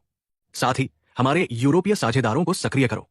वे छुआनयुआन फार्मास्यूटिकल्स के शेयरों पर शॉर्ट पोजीशन ले, सप्लाई चेन काट दे और हर प्रकार का व्यावसायिक सहयोग समाप्त कर दे। उसकी आंखों में अब कोई दया नहीं बची थी, क्योंकि इस बार शेन मो सिर्फ घायल प्रेमी नहीं था, वो शेन परिवार का उत्तराधिकारी था। शेन मो का स्वर अब भी शांत था, लेकिन उसके हर शब्द में गरजते हुए बादलों जैसी ताकत छिपी थी। मैं चाहता हूं कि 1 महीने के भीतर छुआनयुआन फार्मास्यूटिकल्स पूरी तरह दिवालिया हो जाए और उसकी संपत्ति नीलाम कर दी जाए। तीसरा कदम, पता लगाओ कि छुआनयुआन फार्मास्यूटिकल्स ने किन अधिकारियों को रिश्वत दी थी। यूरोपीय बाजार में प्रवेश पाने के लिए उन्होंने कौन कौन से अवैध रास्ते इस्तेमाल किए। सारे सबूत संबंधित विभागों को सौंप दिए जाए। शेन मो की आंखें बर्फ जैसी ठंडी हो गई। मैं चाहता हूं कि शाओ छुआन और उसके पीछे खड़ा पूरा शाओ परिवार फिर कभी खड़े होने का मौका न पाए। सारी व्यवस्था करने के बाद कानूनी निदेशक और जोखिम नियंत्रण अधिकारी तुरंत बाहर निकल गए। कार्यालय में सिर्फ शेन मो अकेला रह गया। वो उठकर फर्श से छत तक बनी विशाल कांच की खिड़की के सामने आ खड़ा हुआ। नीचे व्यस्त शहर की सड़कें दिखाई दे रही थी, गाड़ियों की अंतहीन कतारें। उसकी गहरी निगाहें दूर कहीं खोई हुई थी। तभी उसका फोन बज उठा। स्क्रीन पर नाम चमका, सु छिंगयान। आमो, काम खत्म हुआ? फोन के दूसरी तरफ से सु छिंगयान की कोमल आवाज आई। मैं तुम्हारी कंपनी के नीचे हूं, तुम्हारे लिए दोपहर का खाना लाई हूं। अगर व्यस्त हो तो मैं ऊपर आ जाऊं? शेन मो के होठों पर अनजाने में मुस्कान आ गई। उसकी आंखों की ठंडक पल भर में गायब हो गई। नहीं, मैं खुद नीचे आता हूं। फोन रखने के बाद वो सीधे लिफ्ट की ओर बढ़ गया। कंपनी की लॉबी में सु छिंगयान खड़ी थी। उसने सफेद रंग का सलीकेदार सूट पहन रखा था। हाथ में लंच बॉक्स था। उसके लंबे बाल बंधे हुए थे। उसके पूरे व्यक्तित्व से एक सौम्य और बुद्धिमान आभा निकल रही थी। जैसे ही उसने शेन मो को देखा, वो मुस्कुराई और हाथ हिलाया। शेन मो तेजी से उसके पास पहुंचा और उसके हाथ से लंच बॉक्स ले लिया। अचानक यहां कैसे आ गई? सु छिंगयान मुस्कुरा दी। आंटी ने बताया था कि आज कंपनी में तुम्हारा पहला दिन है। मुझे पता था कि तुम काम में इतने व्यस्त हो जाओगे कि खाना खाना भूल जाओगे। संयोग से मेरा भी काम पास में था, तो मैं तुम्हारे लिए घर का बना खाना ले आई। सब तुम्हारी बचपन वाली पसंदीदा चीजें हैं। दोनों साथ में लिफ्ट से ऊपर गए। सीईओ कार्यालय पहुंचकर सु छिंगयान ने एक एक करके डिब्बे खोले। 4 व्यंजन और 1 सूप। सब कुछ शेन मो की पसंद का था। खुशबू पूरे कमरे में फैल गई। चखो, देखते हैं मेरी कुकिंग खराब तो नहीं हो गई। शेन मो ने चॉपस्टिक उठाई, एक निवाला मुंह में रखा। परिचित स्वाद उसके मुंह में घुल गया और उसके दिल तक गर्माहट पहुंच गई। बहुत स्वादिष्ट है, बिल्कुल बचपन जैसा। सु छिंगयान की आंखें मुस्कुराहट से भर गई। अगर अच्छा है तो ज्यादा खाओ। पिछले कुछ दिनों में तुम काफी दुबले हो गए हो। अगर ठीक से नहीं खाओगे तो आंटी फिर परेशान होंगी। कुछ पल रुककर उसने धीरे से पूछा, कंपनी में सब कैसा चल रहा है? अगर किसी मदद की जरूरत हो तो मुझे बताना। पापा ने कहा है कि सुपरिवार हमेशा तुम्हारे साथ खड़ा रहेगा। सुपरिवार बीजिंग के पुराने और प्रतिष्ठित वित्तीय परिवारों में से एक था और वर्षों से शेन परिवार का घनिष्ठ मित्र भी। उनका मुख्य व्यवसाय निवेश था। वित्तीय शक्ति बेहद मजबूत थी। जहां तक सु छिंगयान की बात थी, वो वॉल स्ट्रीट से लौटा हुआ एक शीर्ष निवेश विशेषज्ञ था। उसकी क्षमता पर किसी को संदेह नहीं था। शेन मो ने उसकी ओर देखा। उसका दिल कृतज्ञता से भर गया। धन्यवाद छिंगयान, फिलहाल सब कुछ ठीक चल रहा है। अगर जरूरत पड़ी तो मैं तुमसे बिल्कुल संकोच नहीं करूंगा। इतनी औपचारिकता क्यों? सु छिंगयान मुस्कुराई और उसके सामने सूप का कटोरा रख दिया। पहले खाना खत्म करो, ठंडा हो जाएगा। शेन मो को एक एक कौर खाते हुए देखकर सु छिंगयान के दिल में संतोष भी था और दर्द भी। उसे आखिरकार वो पुराना आत्मविश्वासी शेन मो वापस दिखाई दे रहा था। लेकिन वो ये भी जानता था कि उसके दिल का घाव अभी पूरी तरह भरा नहीं है। कुछ घाव समय लेते हैं। वो उसकी चोटों को मिटा नहीं सकता था, लेकिन वो उसके साथ खड़ा रह सकता था। धीरे धीरे उन्हें भरने में मदद कर सकता था। उसी समय इंग्लैंड के एडिनबर्ग में एक भयंकर तूफान उठ चुका था। सबसे पहले फूटा अकादमिक धोखाधड़ी का घोटाला। शेन परिवार की टीम ने शाओ छुआन के खिलाफ सारे ठोस सबूत सार्वजनिक कर दिए। नकली डेटा, प्लेजरिज्म, झूठे शोध परिणाम और कई अन्य गंभीर अनियमितताएं। अंतर्राष्ट्रीय प्रतिष्ठित मेडिकल जर्नलों ने तुरंत जांच शुरू कर दी। सबूतों की पुष्टि होते ही एक के बाद एक सभी शोध पत्र वापस ले लिए गए। शाओ छुआन को स्थायी रूप से ब्लैकलिस्ट कर दिया गया। भविष्य में उसके किसी भी शोध पत्र को स्वीकार न करने का फैसला लिया गया। इसके तुरंत बाद एडिनबर्ग मेडिकल रिसर्च इंस्टीट्यूट की एथिक्स कमेटी ने भी नोटिस जारी किया। उसकी सारी रिसर्च गतिविधियां निलंबित कर दी गई और विशेष जांच समिति गठित कर दी गई। सिर्फ एक रात के भीतर जिस व्यक्ति को मेडिकल जीनियस कहा जाता था, वो अकादमिक दुनिया का सबसे बड़ा धोखेबाज बन गया। दुनिया भर की मेडिकल संस्थाओं ने उससे दूरी बना ली। पुराने सहयोगी परियोजनाएं रद्द कर दी गई। हर तरफ आलोचना होने लगी। शाओ छुआन पूरी तरह घबरा गया। वो लगातार प्रोफेसरों और संस्थानों के प्रमुखों को फोन करता रहा, लेकिन किसी ने उसका कॉल नहीं उठाया। कुछ लोगों ने तो उसे सीधे ब्लॉक तक कर दिया। सालों की मेहनत से बनाई गई उसकी प्रतिष्ठा एक ही रात में मिट्टी में मिल चुकी थी। लेकिन ये तो सिर्फ शुरुआत थी। अकादमिक घोटाले के झटके से वो उबर भी नहीं पाया था कि दूसरा वार आ गया। ब्रिटेन के टैक्स विभाग और दवा नियामक एजेंसियों ने एक साथ कार्रवाई शुरू कर दी। छुआनयुआन फार्मास्यूटिकल्स की ब्रिटिश शाखा पर अचानक छापा मारा गया। कंपनी के सभी वित्तीय रिकॉर्ड जब्त कर लिए गए। दवाओं के नमूने ले लिए गए। क्लिनिकल ट्रायल का पूरा डेटा कब्जे में ले लिया गया। फिर एक के बाद एक नए घोटाले सामने आने लगे। फर्जी डेटा, टैक्स चोरी, व्यावसायिक रिश्वतखोरी, वित्तीय धोखाधड़ी, सब कुछ सार्वजनिक हो गया।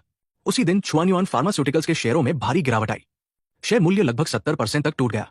बाजार में हड़कंप मच गया और कंपनी का भविष्य अंधकार में डूबता दिखाई देने लगा। अनगिनत निवेशकों ने घबराकर अपने शेयर बेचने शुरू कर दिए।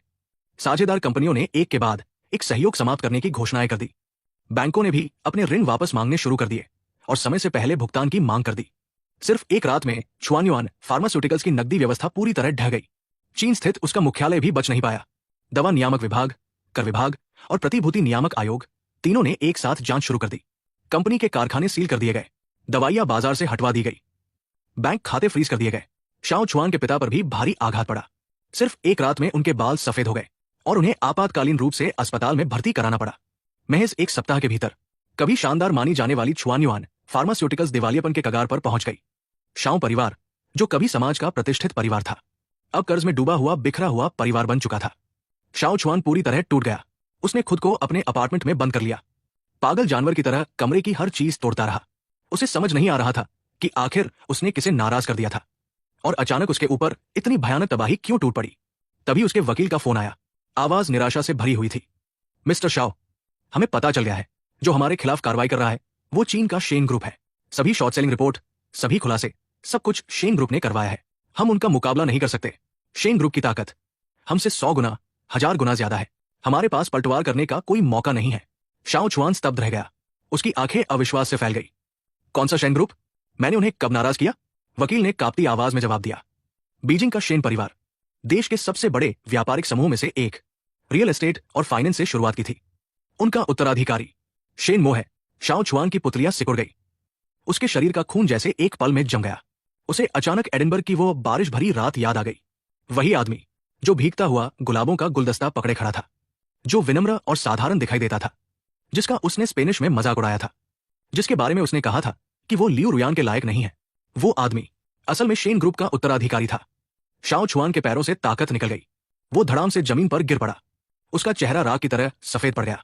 उसे आखिर समझ आ गया था कि उसने किसे चुनौती दी थी, जिस चीज पर उसे सबसे ज्यादा गर्व था। उसकी प्रतिभा, उसका परिवार, उसका कारोबार, उसकी प्रतिष्ठा। शेन परिवार की नजर में वे सब कुछ नहीं थे, बस चींटियां थी जिन्हें कभी भी कुचला जा सकता था। उसी समय दरवाजा खुला। लियू रुयान दरवाजे पर खड़ी थी। कमरे में फैले हुए टूटे सामान और बदहवास शाओ छुआन को देखकर उसका चेहरा पीला पड़ गया।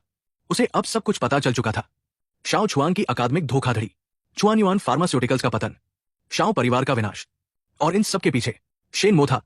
उसे आखिरकार उस आदमी की असली पहचान पता चल गई थी जिसके साथ उसने 5 साल शादीशुदा जीवन बिताया था, जिसे वो हमेशा एक साधारण आर्किटेक्ट समझती रही, एक ऐसा आदमी जिसे वो अपने लायक भी नहीं मानती थी। लेकिन सच्चाई ये थी, वो देश के सबसे शक्तिशाली व्यापारिक परिवारों में से एक का इकलौता उत्तराधिकारी था।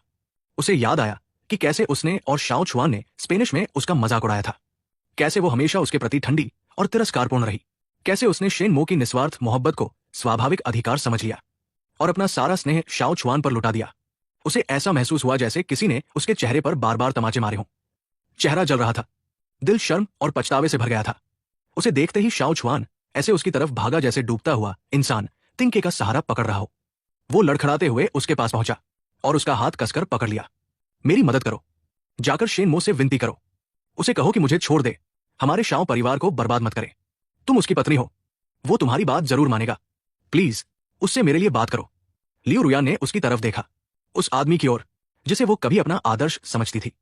लेकिन इस समय उसके सामने खड़ा शाओ छुआन बेहद दयनीय लग रहा था और उसके दिल में सिर्फ एक भावना उठी, गहरा व्यंग्य। यही था वो सफेद चांदनी जिसके लिए उसने हमेशा तरसा था, वही आदमी जिसके साथ रहने के लिए उसने शेन मो को चोट पहुंचाई थी। लेकिन जरा सी मुसीबत आते ही वो इतना कायर और बेबस बन गया। लियू रुयान ने झटके से अपना हाथ छुड़ा लिया। उसकी आंखें ठंडी थी। वो सीधे शाओ छुआन को घूरते हुए बोली, शाओ छुआन, क्या तुम्हें अभी समझ नहीं आया? शेन मो ने तुम्हारे खिलाफ कदम क्यों उठाया? तुमने उसकी 13 साल की मोहब्बत बर्बाद कर दी, उसकी 5 साल की शादी तोड़ दी। क्या तुम्हें सच में लगता है कि वो मेरी बात मानेगा? तो अब क्या करें? क्या करें हम? शाओ छुआन पूरी तरह टूट चुका था। वो दोनों हाथों से चेहरा ढककर जमीन पर बैठ गया और बच्चों की तरह फूट फूट कर रोने लगा। मैं बर्बाद हो गया, मुझ पर दया करो। लियू रुयान ने उसे देखा और उसी पल उसके दिल में बची हुई आखिरी उम्मीद भी टूट गई। वो मुड़ी और बिना पीछे देखे अपार्टमेंट से बाहर निकल गई। वो चीन वापस जा रही थी, शेन मो को ढूंढने, उससे माफी मांगने, अपने पापों का प्रायश्चित करने, उसे बताने कि अब उसे अपनी गलती समझ आ गई है और उससे एक और मौका मांगने। इंग्लैंड के सारे काम निपटाने के बाद लियू रुयान ने चीन की सबसे पहली फ्लाइट की टिकट खरीद ली। रवाना होने से पहले उसने बचे हुए 2 गिफ्ट बॉक्स खोले। डे 4 लिखा हुआ बॉक्स, उसके अंदर एक पुरुषों की अंगूठी थी, वही शादी की अंगूठी जो शेन मो ने उनकी शादी के समय उसके लिए तैयार करवाई थी। 5 साल की शादी में शेन मो ने उसे कभी अपने हाथ से नहीं उतारा था। भले ही लियू रुयान ने कभी अपनी शादी की अंगूठी नहीं पहनी, भले ही उसने शायद ही कभी लोगों को बताया हो कि वो शादीशुदा है, लेकिन शेन मो हमेशा वो अंगूठी पहने रहता था जैसे कोई अनमोल खजाना हो। और अब वो अंगूठी यही छोड़ गया था। लियू रुयान ने कांपते हाथों से उसे उठाया।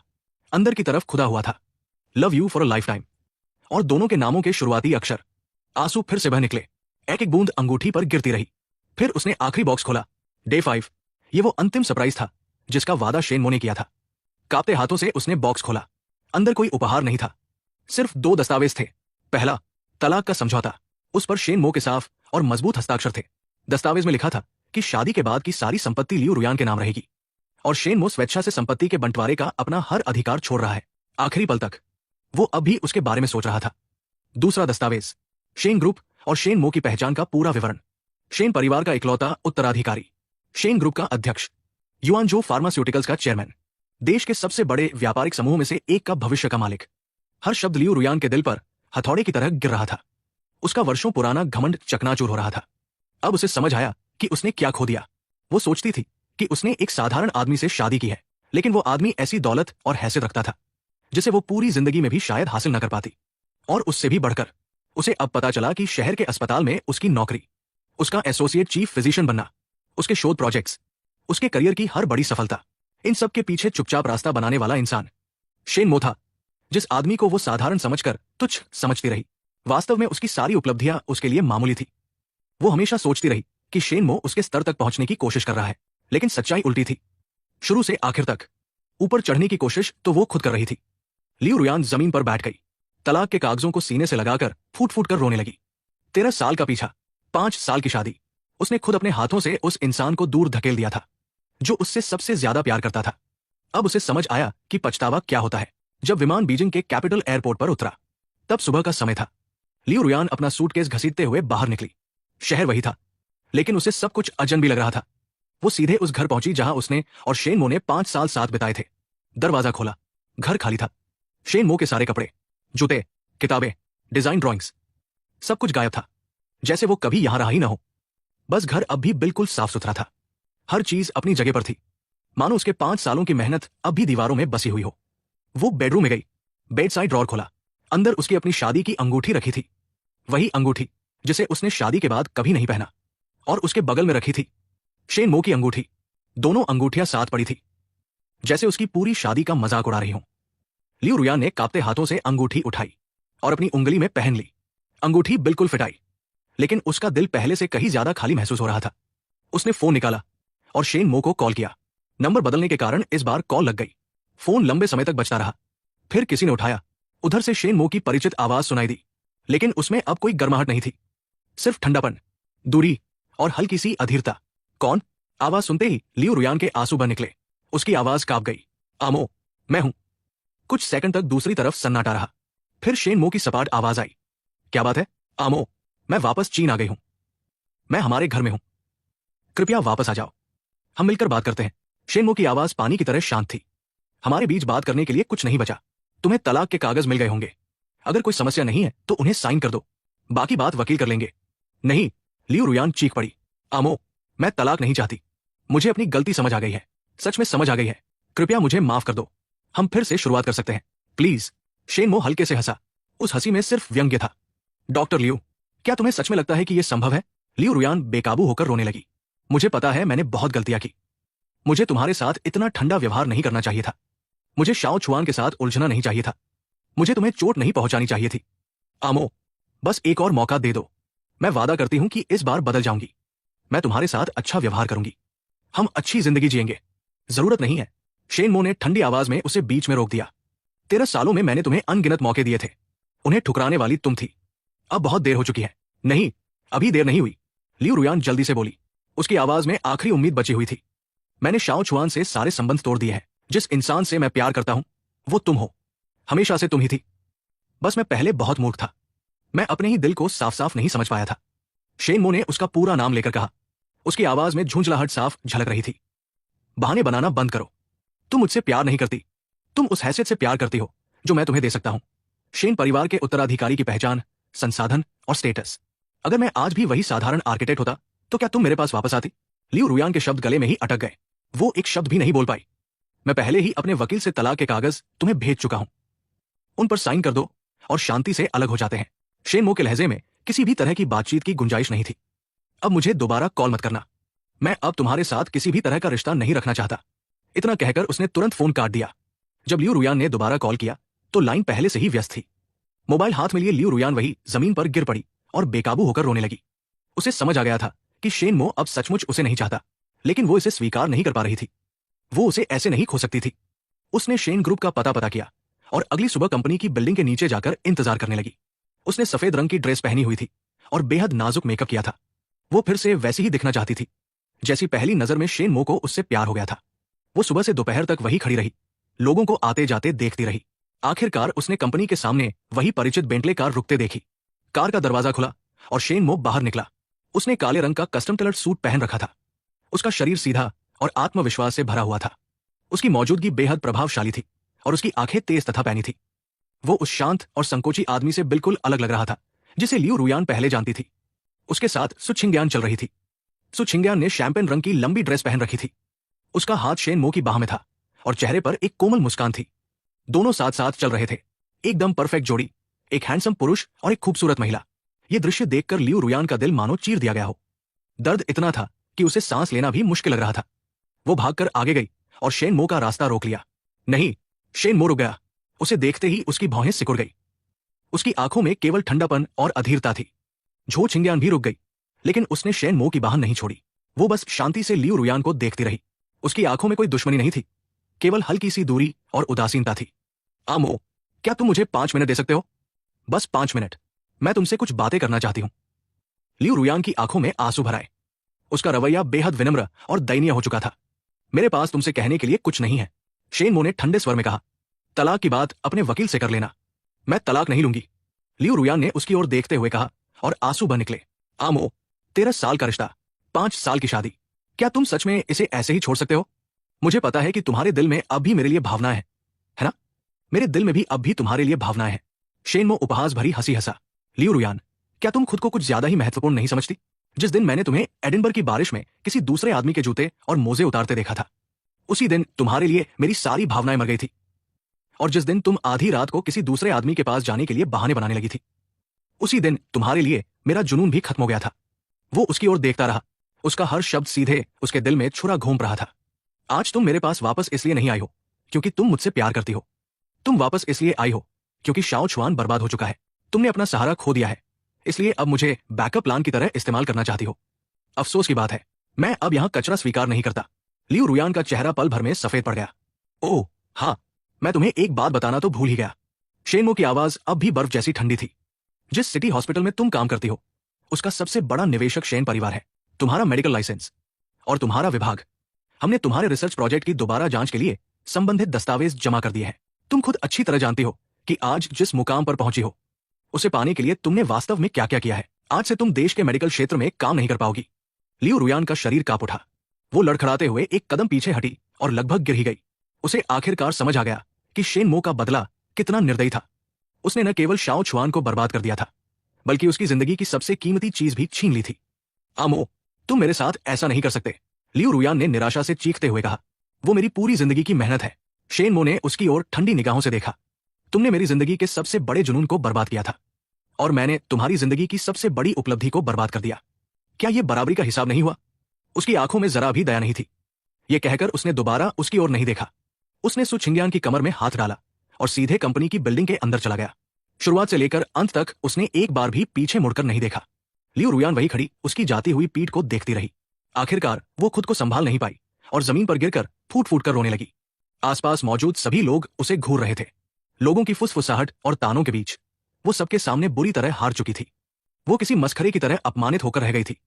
कुछ समय बाद शेन ग्रुप का वार्षिक medical summit Beijing international convention centre में आयोजित किया गया। इस सम्मेलन में दुनिया भर के शीर्ष मेडिकल विशेषज्ञ, विद्वान और चीन की लगभग सभी अग्रणी मेडिकल कंपनियां शामिल हुई। ये अभूतपूर्व स्तर का आयोजन था। सम्मेलन के मुख्य मंच पर मैं शांति से खड़ा था। कस्टम टेलर सूट पहने हुए मैं अपना भाषण दे रहा था। शेन मेडिकल डिवीजन का कार्यभार संभालने के बाद के 1 वर्ष में मैंने कई बड़े सुधार लागू किए थे। मेरे नेतृत्व में युआनजो फार्मास्यूटिकल ने कई विश्वस्तरीय नवाचारी दवाएं विकसित की। देश की चिकित्सा तकनीक के कई खाली क्षेत्रों को भरा गया। एक विश्वस्तरीय मेडिकल रिसर्च एवं डेवलपमेंट सेंटर स्थापित किया गया। साथ ही हार्वर्ड और कैम्ब्रिज जैसे शीर्ष विश्वविद्यालयों के साथ गहरे सहयोगी संबंध बनाए गए। हमारे निजी अस्पताल भी चीन की हाई एंड मेडिकल सेवाओं का मानक बन चुके थे। सिर्फ 1 साल में मैंने शेन मेडिकल डिवीजन का बाजार मूल्य 3 गुना बढ़ा दिया था। मैं देश के मेडिकल उद्योग का निर्विवाद नेता बन चुका था। मेरे भाषण के समाप्त होते ही पूरा हॉल तालियों की गड़गड़ाहट से गूंज उठा। सभी की नजरें मुझ पर थी। उनकी आंखों में प्रशंसा और सम्मान साफ दिखाई दे रहा था। भाषण खत्म होने के बाद मैं मंच से नीचे उतरा। सु छिंगयान तुरंत मेरे पास आई और मुझे गर्म पानी का एक गिलास पकड़ा दिया। उसकी आंखों में कोमल मुस्कान थी। तुमने बहुत अच्छा भाषण दिया। मैंने गिलास लेते हुए मुस्कुराकर उसके बालों को सहलाया। उसकी आंखों की ठंडक और तीखापन तुरंत पिघलकर कोमलता में बदल गया। तुम पूरी सुबह मेरे साथ व्यस्त रही हो, थक नहीं गई? सु छिंगयान मुस्कुराई और सिर हिलाया। फिर उसने हाथ बढ़ाकर मेरी टाई ठीक की। आज रात के सेलिब्रेशन बैंक्वेट की सारी व्यवस्था हो चुकी है। मेरे अंकल और आंटी भी आने वाले हैं। मैंने सिर हिलाया और उसका हाथ थाम लिया। हमारी उंगलियां एक दूसरे में उलझ गई। पिछले 1 साल में सु छिंगयान हमेशा मेरे साथ रही थी। जब मैं काम में व्यस्त रहता, वो चुपचाप मेरे पास बैठी रहती। वो न केवल काम में मेरी मदद करती, बल्कि मेरी जिंदगी की हर छोटी बड़ी चीज का भी ध्यान रखती। कभी कभी जब मैं अतीत को याद करके उदास हो जाता, तो वो चुपचाप मुझे सांत्वना देती और सही राह दिखाती। मैंने धीरे धीरे उस पर पूरा भरोसा करना सीख लिया। उसकी कोमलता, उसका साथ और उसकी समझदारी ने मेरे दिल के घावों को भरना शुरू कर दिया, और उसने मुझे दोबारा प्यार पर विश्वास करना सिखाया। 3 महीने पहले मैंने उसी आंगन में सु छिंगयान को प्रपोज किया था, जहां हम बचपन में साथ बड़े हुए थे। कोई भव्य समारोह नहीं था, बस मेरी खुद डिजाइन की हुई एक अंगूठी और एक सवाल। छिंगयान, क्या तुम अपनी बाकी जिंदगी मेरे साथ बिताओगी? सु छिंगयान की आंखों में आंसू आ गए थे। उसने सिर हिलाते हुए कहा था, हाँ, मैं तैयार हूं। हमारी शादी अगले महीने तय हो चुकी थी। उसी समय सम्मेलन स्थल के प्रवेश द्वार की ओर अचानक हंगामा होने लगा। मैंने सिर उठाकर देखा और हल्का सा भौहें सिकोड़ ली। दरवाजे पर खड़ी थी लियू रुयान। 1 साल पहले की तुलना में वो बेहद बदहाल दिख रही थी। वो घमंडी और आत्मविश्वासी सर्जन नहीं रही थी। उसके बाल सूखे और बेजान हो चुके थे। आंखें लाल थी। उसने फीके पड़ चुके सफेद कपड़े पहन रखे थे। इस उच्च स्तरीय सम्मेलन में वो पूरी तरह बेमेल लग रही थी। पिछले 1 साल में उसकी जिंदगी पूरी तरह बर्बाद हो चुकी थी। सिटी हॉस्पिटल ने उसे नौकरी से निकाल दिया था। उसका मेडिकल लाइसेंस रद्द कर दिया गया था। अब वो कभी ऑपरेशन नहीं कर सकती थी। देश का कोई भी अस्पताल उसे नौकरी देने की हिम्मत नहीं करता था। वो मेडिकल जगत में एक बहिष्कृत व्यक्ति बन चुकी थी। जब उसके माता पिता को उसके कर्मों का पता चला तो वे इतने क्रोधित हुए कि उन्होंने उससे सारे रिश्ते तोड़ दिए। उन्होंने उससे दोबारा मिलने तक से इनकार कर दिया। उधर शाओ चुआन को आखिरकार व्यावसायिक धोखाधड़ी और टैक्स चोरी का दोषी ठहराया गया। उसे टैक्स चोरी के अपराध में 15 साल की जेल की सजा मिली। शाओ परिवार दिवालिया हो गया और भारी कर्ज में डूब गया। उनके दोबारा उठ खड़े होने की कोई संभावना नहीं बची। लियू रुयान ने सब कुछ खो दिया था। वो अब एक पुराने किराए के कमरे में रहती थी और छोटे मोटे काम करके अपना गुजारा करती थी। हर दिन वो पछतावे में जीती थी। मेरी खबरें देखती थी, मुझे एक एक कदम ऊपर उठते हुए देखती थी। मुझे और सु छिंगयान को खुश और प्रेम में डूबा देखकर उसका दिल टुकड़े टुकड़े हो जाता था। उसने मुझसे मिलने की अनगिनत कोशिशें की थी, लेकिन हर बार वो मुझे देख भी नहीं पाती थी। आज इस सम्मेलन में भी वो किसी तरह अंदर घुसने में सफल हुई थी। वो बस मुझे एक बार और देखना चाहती थी, बस एक बार, और मुझसे माफी मांगना चाहती थी। सुरक्षा कर्मियों ने उसे अंदर आने से रोक लिया। वो बेतहाशा छटकाने लगी और मेरी दिशा में चिल्लाई, आमो, मुझे अंदर जाने दो, मुझे तुमसे कुछ कहना है। पूरा हॉल उसकी ओर देखने लगा। चारों तरफ फुसफुसाहटें शुरू हो गई। मेरा चेहरा ठंडा पड़ गया। मैंने सुरक्षा कर्मियों की ओर हाथ हिलाकर संकेत किया कि उसे छोड़ दें। लियू रुयान तुरंत उनके हाथों से छूटकर लड़खड़ाती हुई मेरी ओर दौड़ आई। मेरी ओर देखते ही लियू रुयान की आंखों से आंसू बहने लगे। उसके सामने खड़ा आदमी चमक रहा था, सफलता और आत्मविश्वास से भरा हुआ। वो वही खुशी था जो कभी उसके हाथों में थी और जिसे उसने खुद अपने हाथों से ठुकरा दिया था। आमो, लियू रुयान की आवाज भर्रा गई। मुझे पता है कि मुझसे गलती हुई थी, बहुत बड़ी गलती हुई थी। पिछले 1 साल से मैं हर दिन पछता रही हूं, हर दिन तुम्हारे बारे में सोचती हूं। क्या तुम मुझे एक और मौका दे सकते हो? भले ही मुझे सिर्फ तुम्हारे पास रहने की इजाजत मिल जाए, मैं कुछ भी करने को तैयार हूं। मैंने उसकी ओर देखा। मेरी आंखें शांत थी, उनमें कोई भाव नहीं था, न कोई लहर, न कोई दया। रुयान, क्या तुम्हें अभी भी याद है? मैंने धीरे धीरे कहा। हमारी शादी के 3रे साल, मेरे जन्मदिन पर मैंने अपने हाथों से पूरा खाना बनाया था और पूरी रात तुम्हारा इंतजार किया था। लेकिन तुम सुबह तड़के घर लौटी थी और बस इतना कहा था कि तुम भूल गई थी। उस दिन मैंने भी तुमसे यही पूछा था, क्या तुम मुझे थोड़ा सा ध्यान दे सकती हो? और तुमने कहा था कि मेरे पास बहुत फुर्सत है और मैं बेवजह ड्रामा कर रहा हूं। लियू रुयान स्तब्ध रह गई। वो उस घटना को कब का भूल चुकी थी। शादी के 4थे साल, जब तुम्हारी मां को हार्ट अटैक आया था और उन्हें अस्पताल में भर्ती कराया गया था, मैं 7 दिन और 7 रात उनके पास रहा, उनकी हर जरूरत का ध्यान रखा। लेकिन तुम उस समय शाओ चुआन के साथ वीडियो कॉन्फ्रेंस में व्यस्त थी। तुम बस थोड़ी देर के लिए अस्पताल आई और फिर चली गई। मेरा स्वर अब भी शांत था, लेकिन हर शब्द उसके दिल को चीर रहा था। उस समय मैंने तुमसे पूछा था, मैं तुम्हारे लिए क्या हूं? और तुमने कहा था, तुम मेरे पति हो, इसलिए ये जिम्मेदारियां निभाना तुम्हारा फाराजा है। मैंने 5 साल तक ये जिम्मेदारियां निभाई। 13 साल तक मैंने अपना पूरा दिल तुम्हें दे दिया। लेकिन तुमने क्या किया? मैंने उसकी ओर देखा। मेरी आंखों में हल्का सा उपहास चमका। तुमने मेरी सच्चाई को पैरों तले रौंद दिया, मेरी मोहब्बत को हमेशा स्वाभाविक समझ लिया। और अब जब तुमने सब कुछ खो दिया है, तब तुम्हें याद आया कि मैं कितना अच्छा था। नहीं, अभी देर नहीं हुई है आमो, सच में देर नहीं हुई। लियू रुयान रोते हुए सिर हिलाने लगी। उसने मेरा हाथ पकड़ने के लिए हाथ बढ़ाया, लेकिन मैं सहज रूप से एक कदम पीछे हट गया और उससे दूरी बना ली। उसी समय सु छिंगयान आगे बढ़ी और उसके सामने खड़ी हो गई। उसकी आवाज शांत थी, लेकिन उसमें ऐसा अधिकार था जिसे नजरअंदाज नहीं किया जा सकता था। मिस लियू, आमो जल्द ही मुझसे शादी करने वाले हैं। कृपया थोड़ा आत्मसम्मान रखिए और उनकी जिंदगी में दखल देना बंद कर दीजिए। लियू रुयान ने सु छिंगयान की ओर देखा।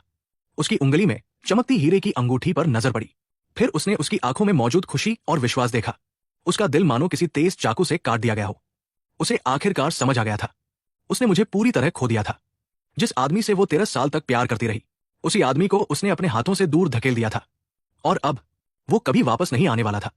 मैंने ठंडी और दृढ़ आवाज में कहा, रुयान, मैं तुम्हें आखिरी बार बता रहा हूं, हमारे बीच सब कुछ खत्म हो चुका है।